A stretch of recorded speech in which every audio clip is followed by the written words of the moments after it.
Welcome back to Around the World with Dane Waters. So let's get down to the next conversation. And as we were talking about in the monologue, what President Trump and what's happening in Gaza with the Israelis. And I'm honored as always to have Ejike Okpa with us. I mean, as I was joking that we should be you're a regular on the show because you're way smarter than all of us put together, man. So welcome to the No, show again. you are very kind. Thank you. I'll follow you to wherever you want me to follow you to. Well, thank you. It's very kind. So let's talk. Well, so let's get your views on what happened yesterday in the Middle East, in Gaza and Israel. What's your takeaway? Well, it's a new day in the world, and I'm happy that only somebody like Trump I could stand his ground and rally the troops and get this thing done. I think, like we say in most, in my native tongue, Trump is an Iroko. He's standing tall, in the forest, whether you like him or not. The fact is that the world needs peace, and that part of the world is where the peace is most needed. And so, with peace, as we know it, comes prosperity. And so, let's celebrate this moment. Of course, tomorrow is not guaranteed, but I've always said it. I'm very, very happy that Trump, took, the bull by the horn and wrestled the bull to the ground. And so now let's look forward to what is next.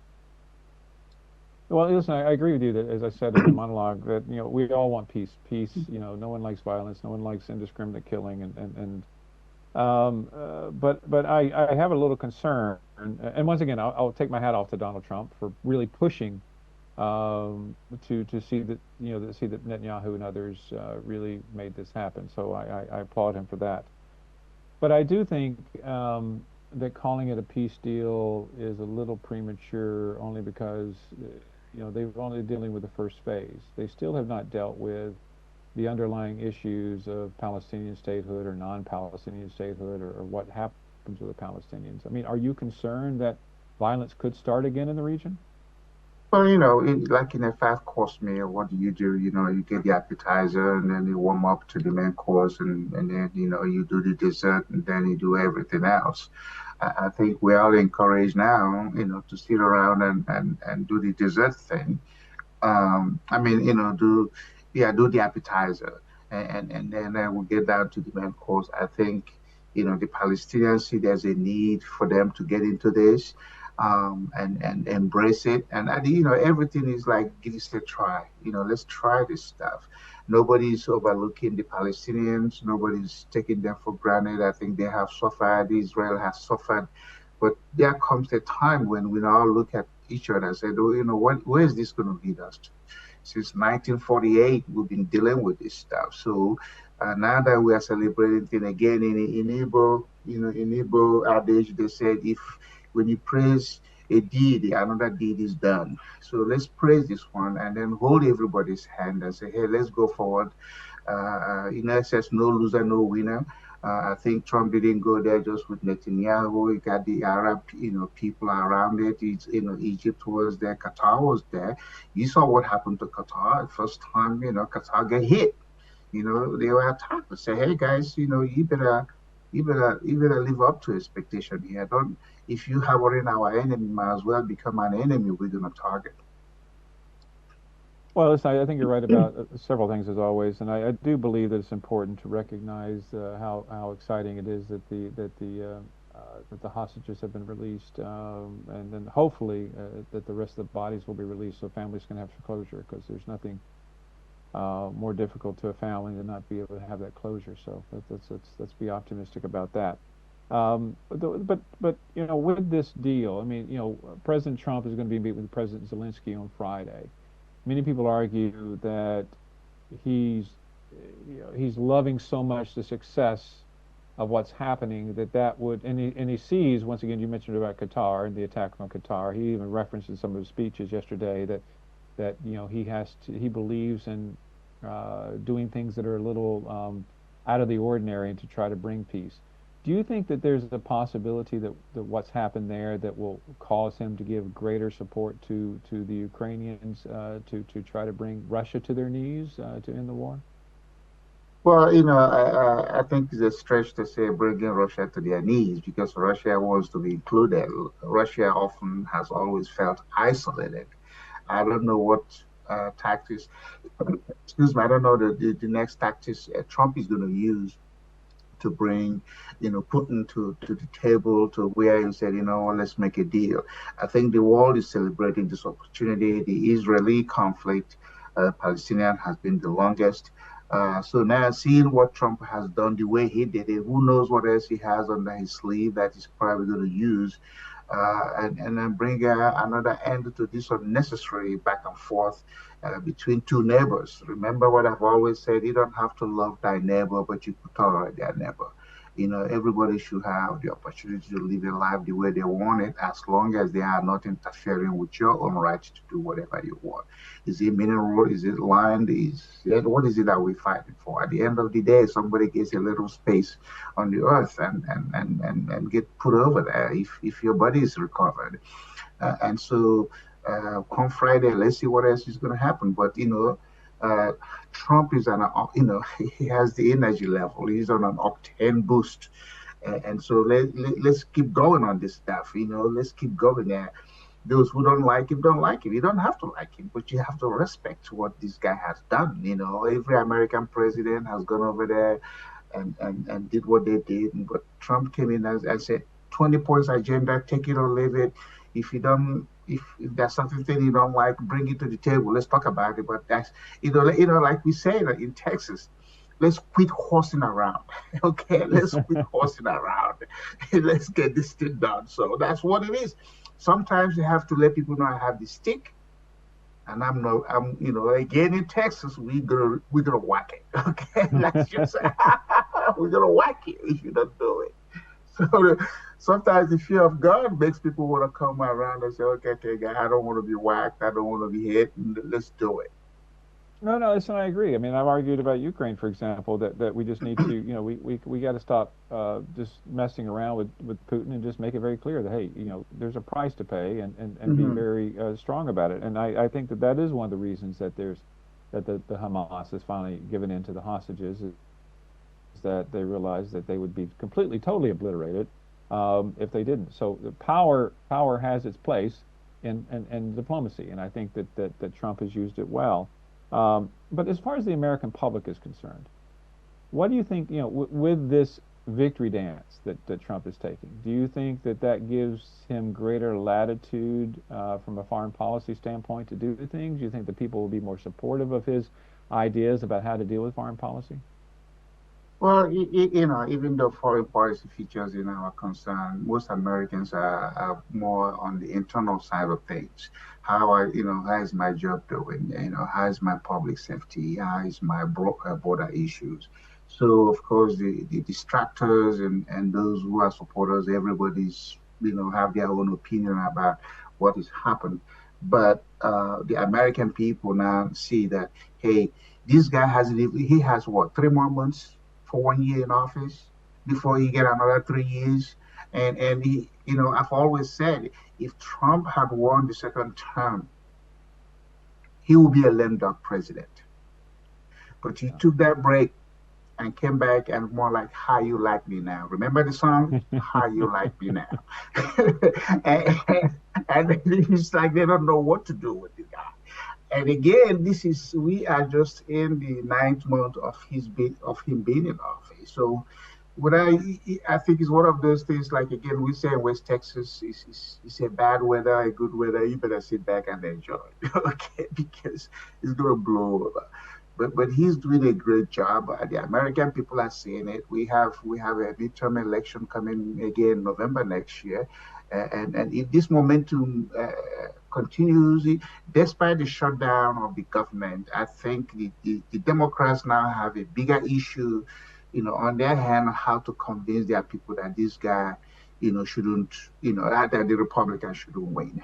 The most important thing that the Republicans maintain the House next year, because if they lose it, of course, we're just gonna go by executive order, executive order, executive order, and then and then they're gonna wear him out for the remaining 2 years. But so far, for me, again, I'm partial. I love the elephant always better than a donkey, and Democrats again, that's their symbol. Okay, the symbol of the party is that of a donkey. I don't go to the zoo to look at a donkey. I go to the zoo to look at an elephant. Well, as you know, I'm very partial to elephants as well, the real elephants as well. So, but let's talk about the midterms. I know we're supposed to talk about Gaza, and we're going to come back to that. Now, But with this government shutdown, um, uh, do you think that this is this government shutdown? You think it's going to help Republicans or Democrats in the midterm? but yeah, I mean, this is not the first time. I think every party that is in power or every party that is opposing always look to this moment to say to throw mud at the other side. But a mudslinger always gets something on their hand. So I think by before the end of this month, we're going to have a resolution again, let the government keep going. But remember, the shutdown, it doesn't have, it's not that the U.S. Army soldier or military people have laid down their guns and everything and, gone on vacation. They're still doing, the essential people are still doing, and they're getting paid. It's just, however you describe the non-essential group, group. But we've done it before. Everybody comes back, and then we keep moving forward. It's just the minor details of when two lovers just don't really love each other, but they pretended to be.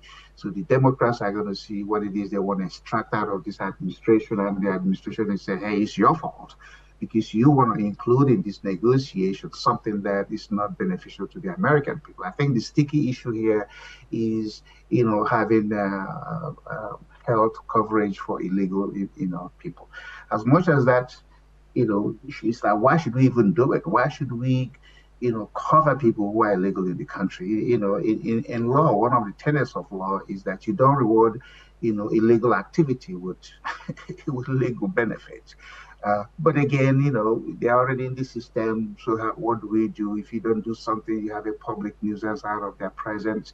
So we go back and forth, but I think the government shut down.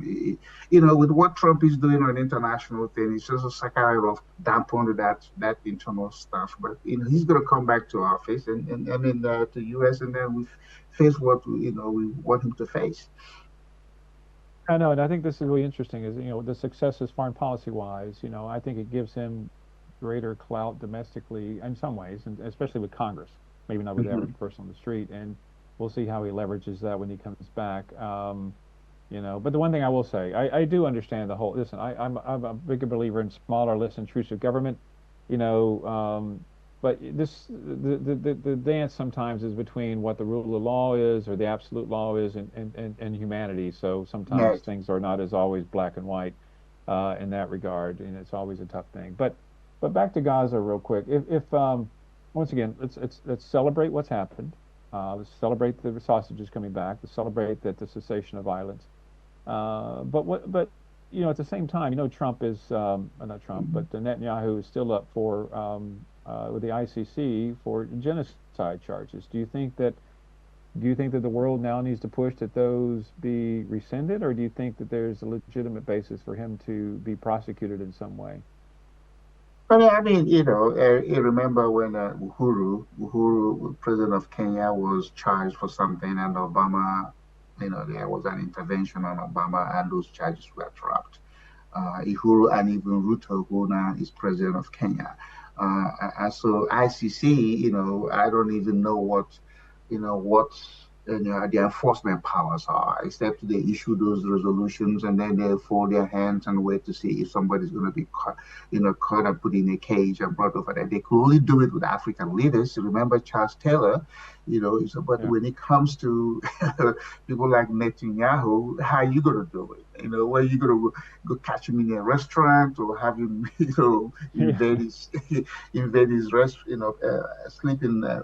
supporters, and then So the thing is, if this ends up the way we think it should end up, the Hamas come around, the Israelis come around. I was hoping that the leader of Hamas and Netanyahu somewhere will meet each other, even if you don't shake, but let them be within breathing space of each other. That also will have a symbolic gesture. But the International Court of Criminal Justice, yeah, as much as they do what it is they do, they are only effective if they're dealing with unfortunate African countries.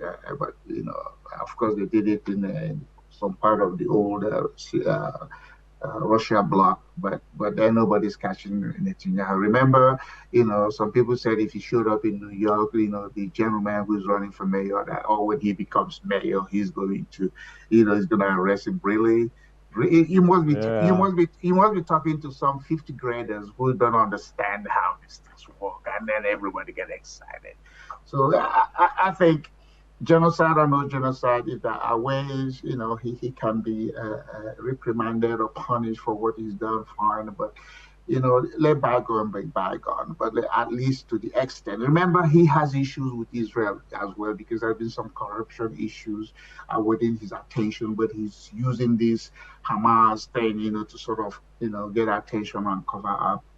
Some Israelis don't like him, but again, if he's going to make them look like, hey, we are on the winning side, mm, those who don't like him still don't jump on bandwagon. They still want to, make him look bad.